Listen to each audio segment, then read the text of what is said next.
Bonjour, bienvenue sur Family.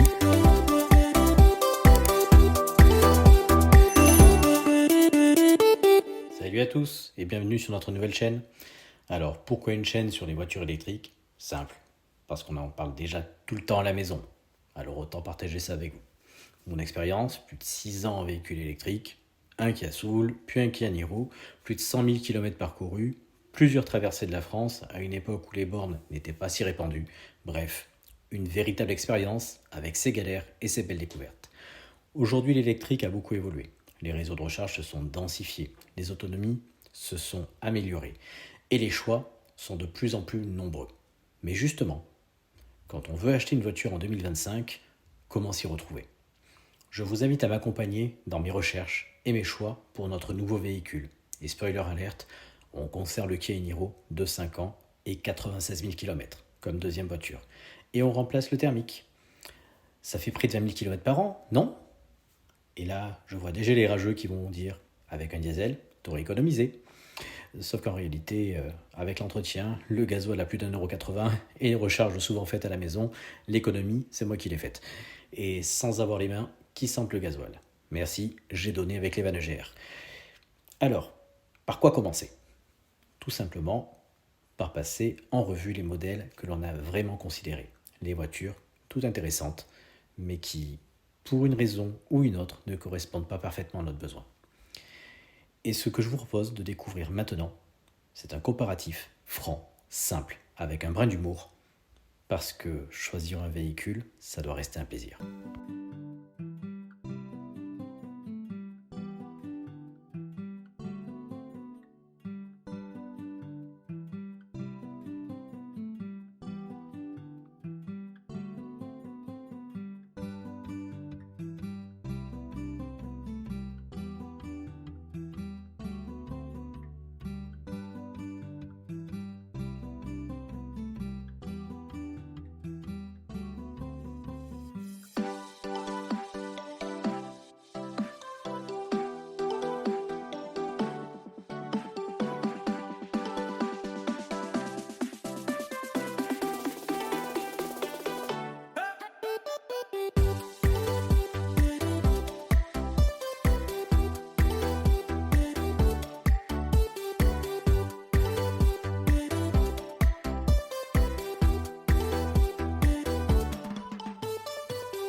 Alors, ma compagne n'est pas rousse, et moi, je ne suis pas vendeur de chaussures.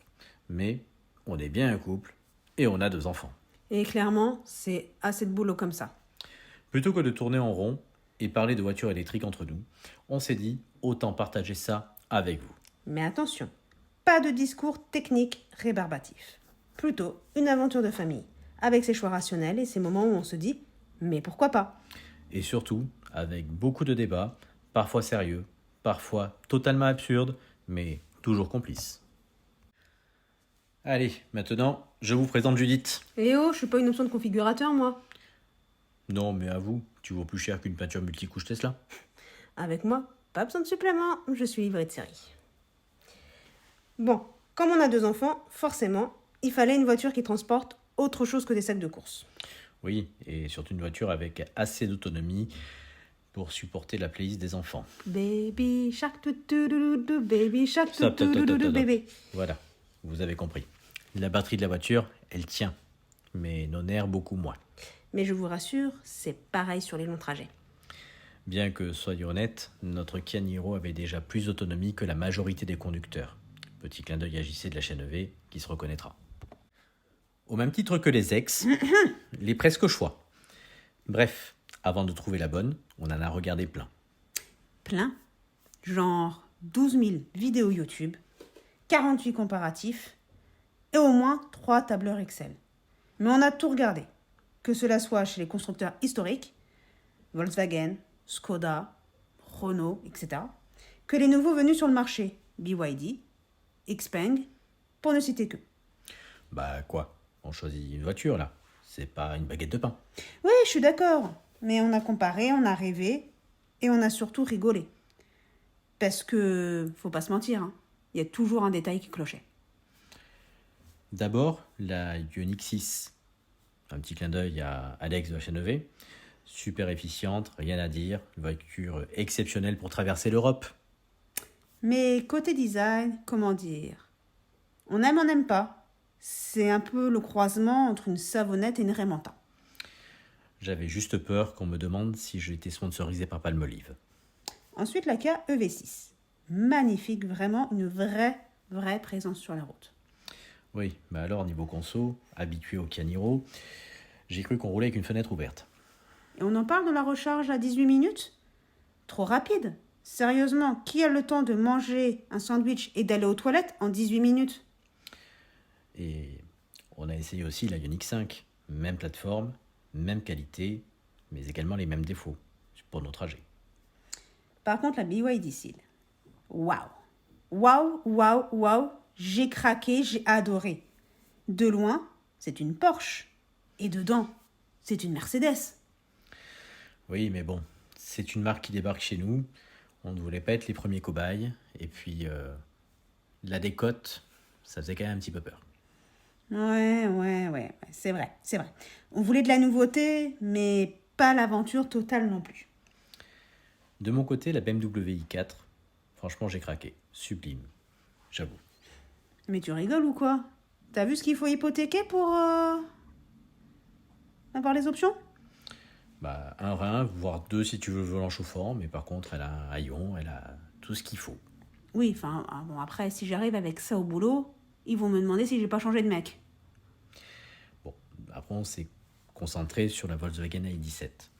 Confort royal, espace incroyable, siège massant, énorme remise aussi.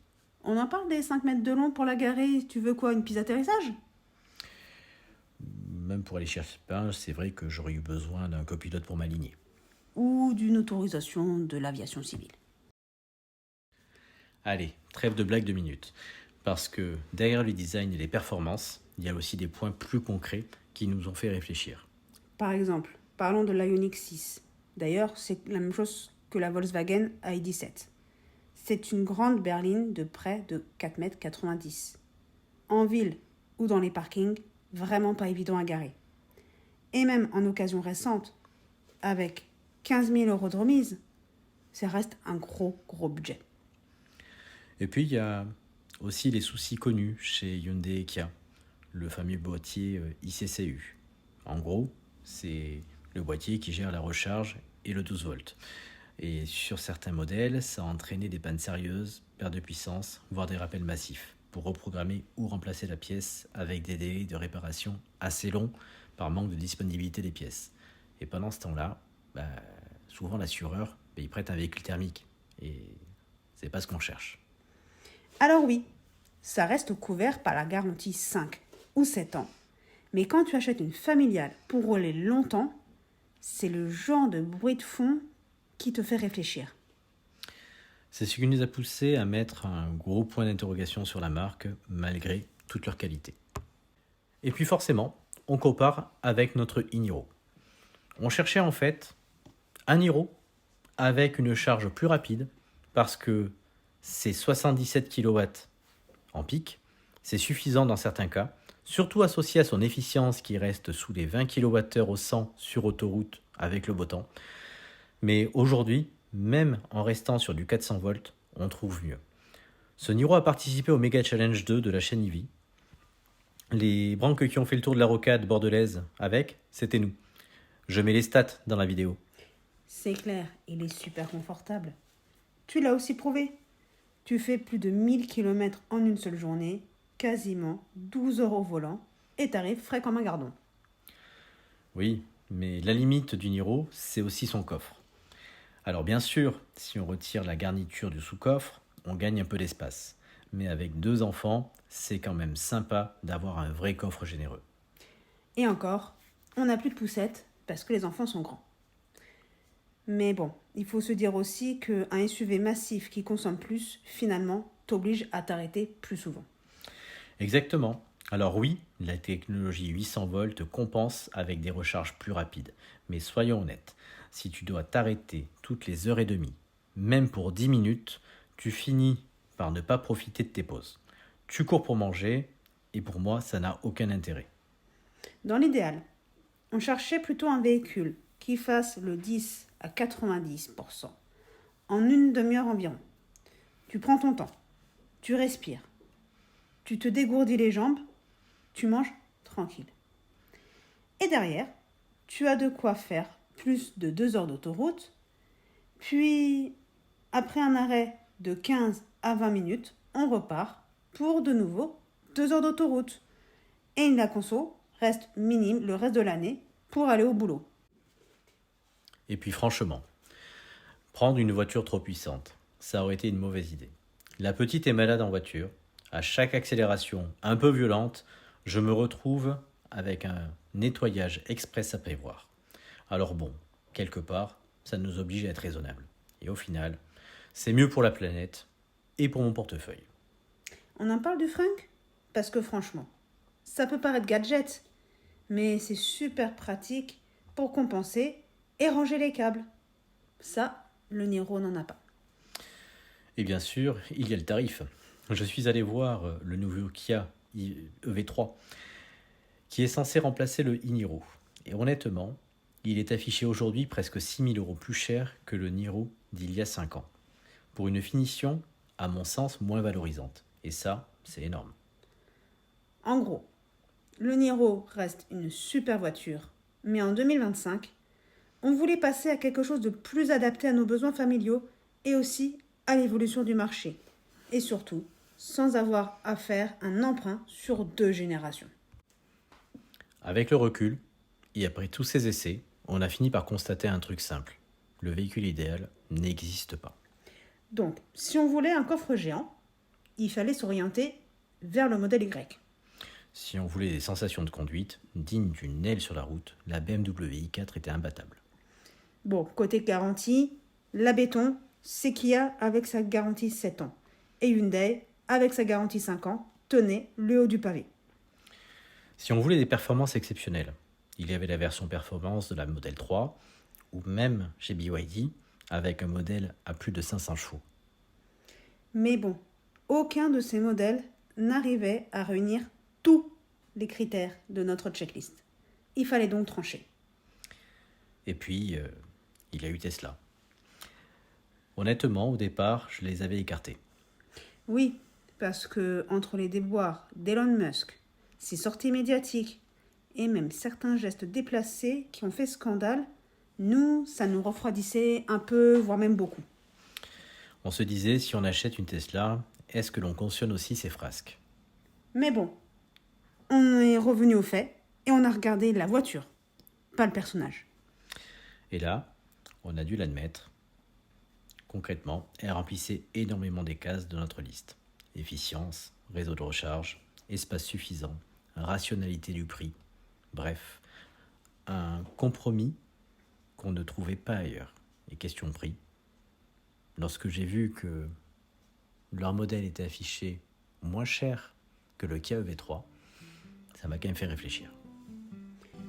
Donc, après quelque chose comme 10 ans d'attente, de réflexion, d'essai, on a finalement fini par profiter des belles remises de chez Tesla et surtout se faire plaisir en choisissant une couleur qui nous plaisait à tous. Donc déjà les adultes, mais aussi les enfants. Et donc, voici le véhicule. Tadam!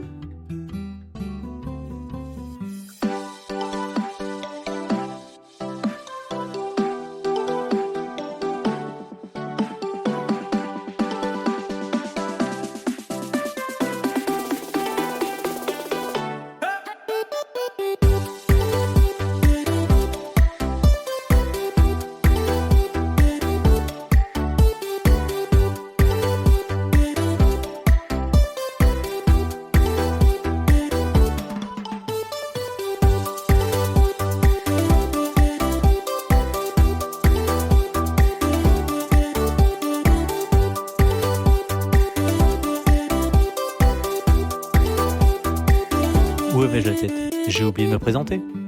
Moi, mon prénom, c'est Samir. J'espère que tu as pris beaucoup de plaisir à regarder cette vidéo.